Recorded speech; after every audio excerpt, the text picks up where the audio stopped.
विधानसभा के वोटर्स होंगे, आपको पर्सनली जानते होंगे, आपको पर्सनली पहचानते होंगे। और जब से यहाँ पर ये वोटों का राशि उन्हें देखा है, तब से लगातार आपका प्रतिनिधित्व रहता है। इतनी लंबी भारी खेल पाना अमीन खान साहब के अलावा कौन कर सकता है। और ये अमीन साहब इतने इस उम्र में भी बहुत जोश के साथ हमेशा मौजूद रहते हैं। और जहाँ कहीं भी इनको याद किया जाता है, दिल से जब भी याद किया जाता है, ये किसी को भी नाराज नहीं करते हैं। इनकी सक्सेस के लिए मैं दो शब्द कहना चाहूंगा। काम करो ऐसे कि पहचान बन जाए, चलो कुछ ऐसे कि निशान बन जाए। अरे जिंदगी तो हर कोई काट लेता है, अरे जिंदगी तो हर कोई काट लेता है। अगर दम है तो जियो ऐसे कि मिसाल बन जाए, जियो ऐसे कि मिसाल बन जाए। संपूर्ण राजस्थान और भारत भर में अद्भुत विधायकी की मिसाल हमारे अपने विधायक महोदय माननीय अमीन खान साहब। मैं चाहूंगा कि आप अपना से यहाँ उपस्थित जन समुदाय को लाभान्वित कराएंगे। माननीय एमएलए साहब।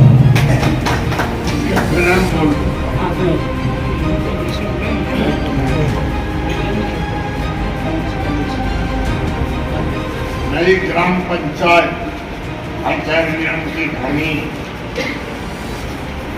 के हेडक्वार्टर पर आज कोऑपरेटिव सोसाइटी के गोदाम के उद्घाटन अवसर पर आप सभी इस पंचायत निवासियों को बधाई। मैं इस मौके पर आपको ये कहना चाहता हूँ कि किसी भी आज़ाद मुल्क में अपना अधिकार जो है वो कोई खैरात के रूप में किसी को नहीं मिलेगा। अपना अधिकार के लिए लड़ाई लड़नी पड़ती है और लड़ाई के बिना किसी को अधिकार और इज्जत नहीं मिलेगी। हिंदुस्तान जो आज़ाद हुआ है ये कोई मस्करी और मजाक से नहीं आज़ाद हुआ। हिंदुस्तान की Indian national Congress party Mahatma Gandhi के नेतृत्व में अंग्रेजों के खिलाफ 60 सालों तक लड़ाई लड़ी, तब जाके सन 1947 में ये मुल्क आज़ाद। और इस दरमियान के बीच में देश के हजारों आदमी मौत के घाट पे उतारे गए और लाखों आदमी जेलों में भी गए, तब जाके मुल्क आज़ाद। और मुल्क के आज़ाद अंग्रेजों ने किया। उस वक्त भी अंग्रेजों ने एक बहुत बड़ा घातक ऐसा फैसला किया जो अपने लिए कैंसर की बीमारी का, वो किया पाकिस्तान बनाने का। पाकिस्तान बना 14 अगस्त 1947 के दिन। हिंदुस्तान आज़ाद हुआ 15 अगस्त 1947 के दिन। और इनको बनाने वाला अंग्रेज था जो हिंदुस्तान का गवर्नर जनरल था, जिसका नाम था माउंटबेटन। ये उसने कहा। मोहम्मद अली जिन्ना ने पाकिस्तान के सरबराह की शपथ ग्रहण ली लाहौर में, जिसमें माउंटबेटन हाजिर हो गए। और हिंदुस्तान के आज़ाद प्रधानमंत्री ने शपथ ली दिल्ली में, पंडित जवाहरलाल नेहरू ने, उसमें माउंटबेटन हाजिर नहीं था। मौलाना अब्दुल कलाम आजाद और महात्मा गांधी ने अंतिम क्षणों तक बंगाल में आमरण अनशन भी किया कि पाकिस्तान नहीं पढ़ना चाहिए। और इस्लामी देश के नाम से मुसलमानों को इस्लाम के देश में जज्बात पैदा कर दिया कि हमारा इस्लामी देश। अंदाज देखो दुनिया पागल जल्दी बनती है और समझदार बहुत देरी से बनती है। मोहम्मद अली जिन्नाह मुस्लिम लीग का लीडर बना, जबकि वो मुसलमान था ही। वो सुअर का गोश्त खाता था, दाढ़ी उसने रखी नहीं, पूरी उम्र में एक वक्त भी नमाज पढ़ी नहीं। उसके घर में औरत थी, वो मुसलमान नहीं थी, अंग्रेज थी, जिससे निकाह की नहीं। तो किस बात का मुसलमान था? क्योंकि मुसलमान सब आशिक हो गए उस पर, इस्लामी देश पर। अगर पाकिस्तान नहीं बनता तो हिंदुस्तान में आज जो मुसलमानों की हालत है ये नहीं है, इससे ज्यादा ताकतवर और तरक्की है। ये पाकिस्तान के नाम ने आज हर आदमी नाराज होता, लिख देता ये ISI का एजेंट। जो ISI है क्या, इसमें कोई समझ नहीं। तो पाकिस्तान एक अपने लिए कैंसर की बीमारी है। आप अनुमान लगाओ, छपरा अकाल पड़ा इस मारवाड़ में भयंकर। जोधपुर महाराजा अवैध सिंह ने जोधपुर से हैदराबाद रेलवे की लाइन निकाली, लोगों को रोजगार देने की नीयत से, और 2 आना आदमी की मौत।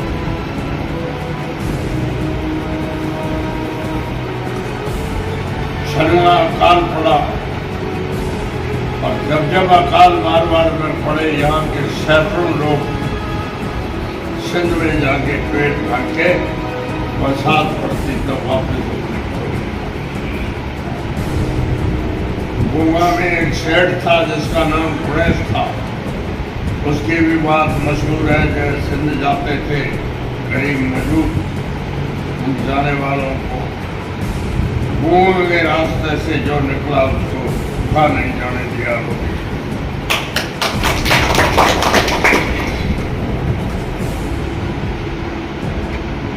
उसके बाद में कई सालों तक पाकिस्तान में अनाज ज्यादा था, अपने पास नहीं था। पाकिस्तान में लोग भूखे नहीं थे, अपने यहाँ भूखे थे। सन 1969 के बाद में देश की प्रधानमंत्री जब इंदिरा गांधी बनी तो हिंदुस्तान में खेतीबाड़ी महकमे को जबरदस्त उसने तरक्की दी। किसानों को सब्सिडी दी, किसानों को आधुनिक यंत्र दिलाए, और किसानों को फ्री कई सुविधाएं दिलाई। आज हिंदुस्तान अनाज के पोजीशन में ऐसा है कि विदेश को अनाज एक्सपोर्ट कर रहा है। और अखबारों में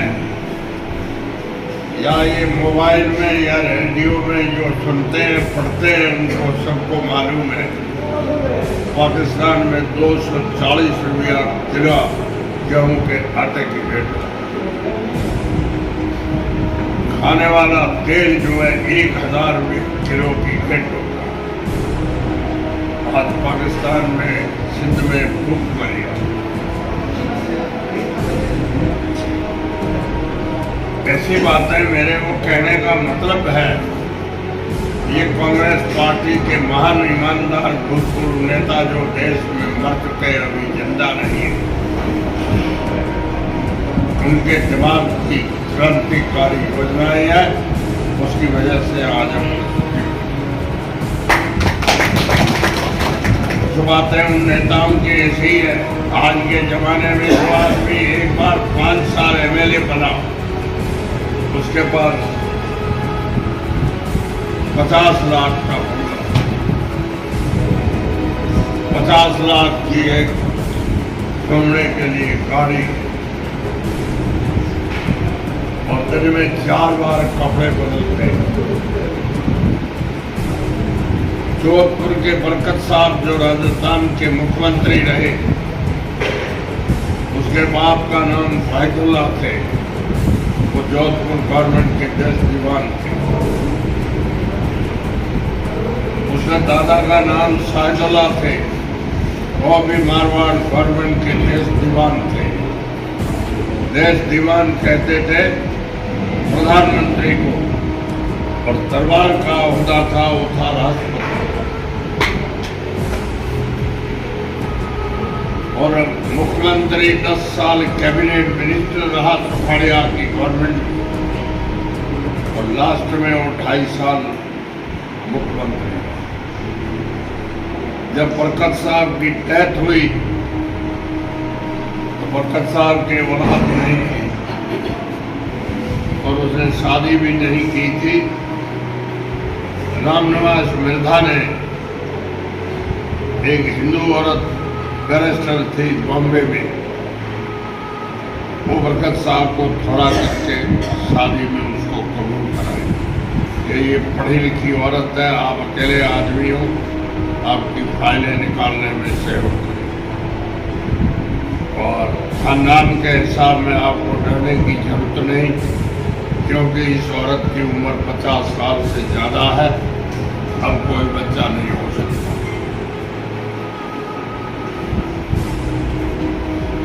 बरकत साहब के मरने के बाद में जांच हुई, राजस्थान की जमीन पे 20 फुट का प्लॉट उसके नाम का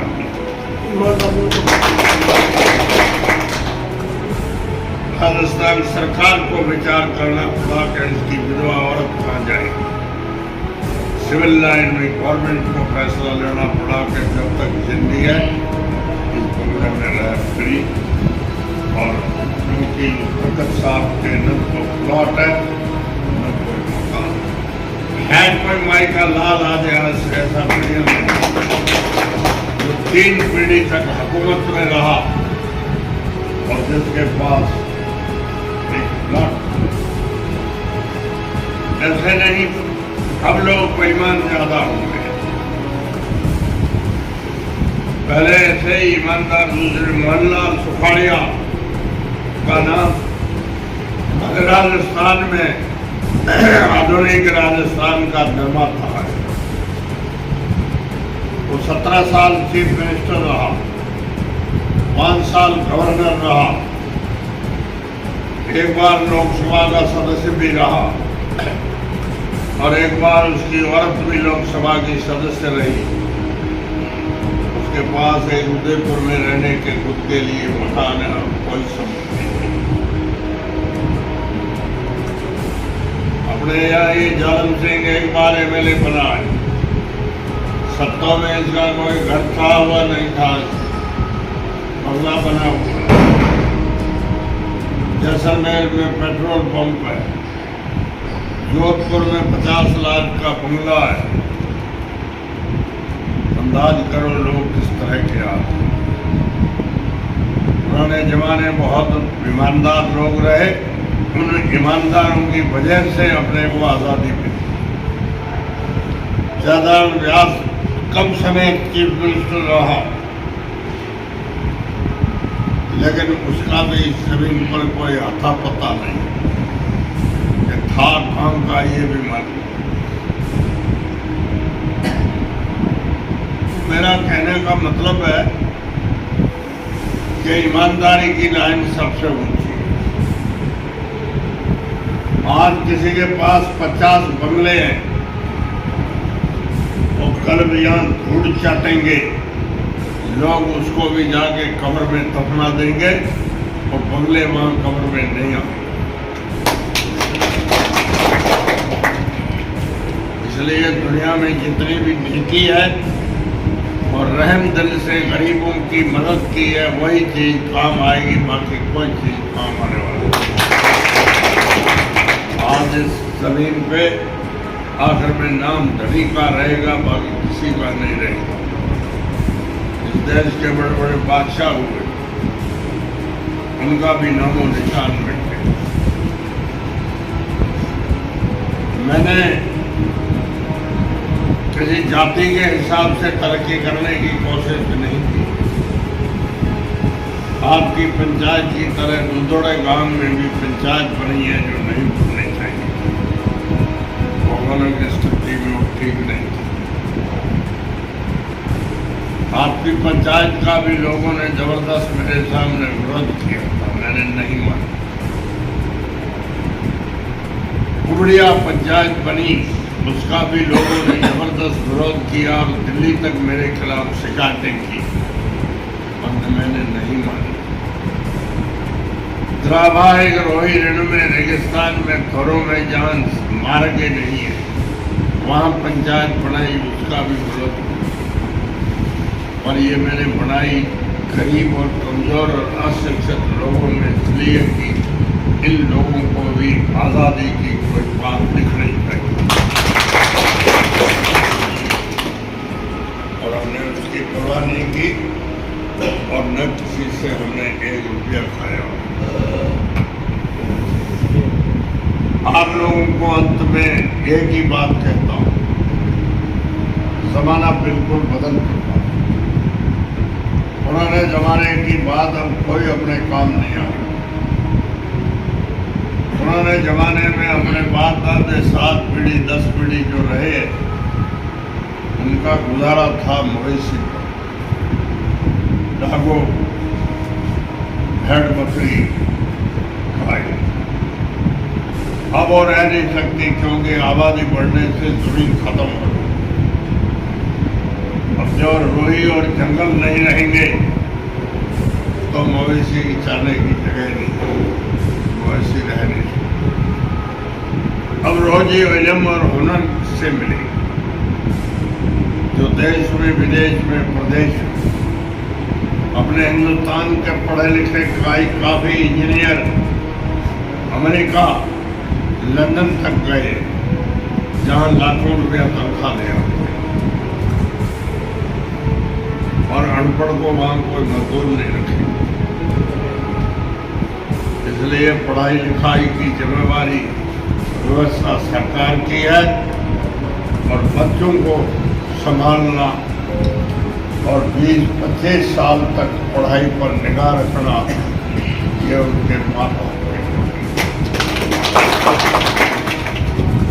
आज जमाने में जिसके घर में इल्म नहीं है और जमीन नहीं है, वो घर सबसे ज्यादा भूखा, घटोड़ा और बेकार घर कहला जाएगा। अच्छा घर उसको कोई समझदार आदमी नहीं। इसलिए पढ़ाई पे ज्यादा ध्यान रखो, और पढ़ाई में आपके बाप के घर का क्या जाता हो। आज 12वीं तक आपके यहाँ नरोड़ आचार्य ठाणे में बच्चे पास हो जाएंगे, और कॉलेज गढ़ा रोड में है, कोई दूर नहीं है। गढ़ा रोड शिव में कॉलेज, रामसर में कॉलेज है। हम जिस जमाने में पढ़ते थे उस जमाने में वार्ड में जिला हेडक्वार्टर पर 8वीं स्कूल थी, और गांव में स्कूल कोई मैंने आंखों से नहीं देखी। मैं जो पढ़ा हुआ हूँ, हिंदी पढ़ लिखना जानता हूँ, मैंने पहली किताब भी पास नहीं की। तो पढ़ियों की पोशाड़ जो थी, उस पोशाड़ में स्लेट पर हमारी पढ़ाई। इसलिए भाई, पढ़े लिखाओं की जरूर ज़्यादा कीमत रहेगी, पढ़े लिखे लोग ज़्यादा सुखी रहेंगे, पढ़े लिखे लोग इज्जतदार रहेंगे, और बाकी जानवरों की तरह रहेंगे। जानवर मत बनो, यही हमारा कहना। इंसान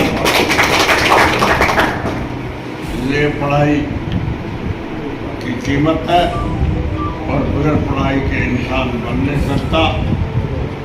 पढ़ाई करो, आप मुसलमान हो, दीन की भी पढ़ाई करो, 5 वक्त नमाज भी कायम रखो,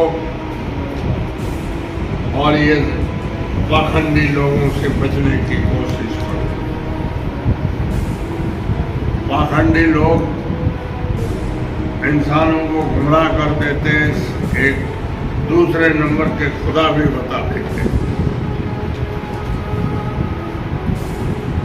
परसों में गया ये सोंदरा में कोई काम एक राजपूतों की बस्ती, मैंने खाना वहां खाया तो 2 राजपूत करीब मेरे पास बैठे थे। उन्होंने कहा साहब हमारे आता है समिंद पीर का पोतरा दादा साहब है, वो हमारे को बहुत दुआ देते हैं। तो मैंने कहा आप क्या देते हो? तो साल में घर में डेरी बकरी, आज बकरी की बैंक को 15,000। तो फिर मैंने कहा उससे फायदा क्या मिलता है? तो साहब वो दुआ करी असांजे घर सेम में कोई विशियर होए हमें जो ये इनकार करने से जरूरत ही है ये बात को अपने तो आकार ही तो मैं जो यार वो तो आलिशान फकीर और मुसला के बड़े बहुत हमने तो मैं बीजी कोई बात तो मैं बीजे मेरी सांड हुई तो प्रोग्राम में जीवरी जीव प्रयोग ला रहे और मेरी लकड़ी लगी बैठो खड़ी फोक साहब बड़े हुए गाँव सेम में फोक फुल बढ़िया बनाई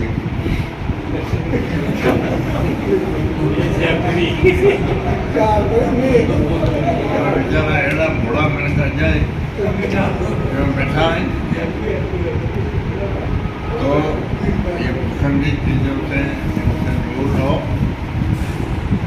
दुनिया सारी का बादशाह अंत में खुदा एक है, भाई कोई इंसान नहीं है।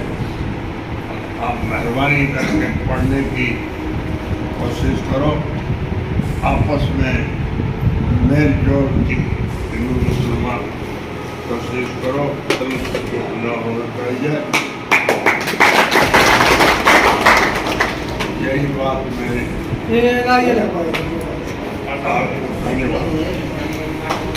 धन्यवाद माननीय विधायक महोदय।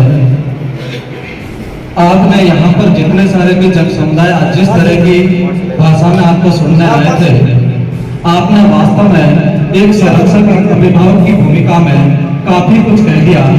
भारत की ऐतिहासिक पृष्ठभूमि, भारत के वर्तमान और उस समय के नेतृत्व की तुलना और फिर किस दिशा में किस तरह का क्या जा रहा है, आज के अभिभावकों को क्या करना है, समय की मांग क्या है, समय के साथ में किस तरह से चलना है।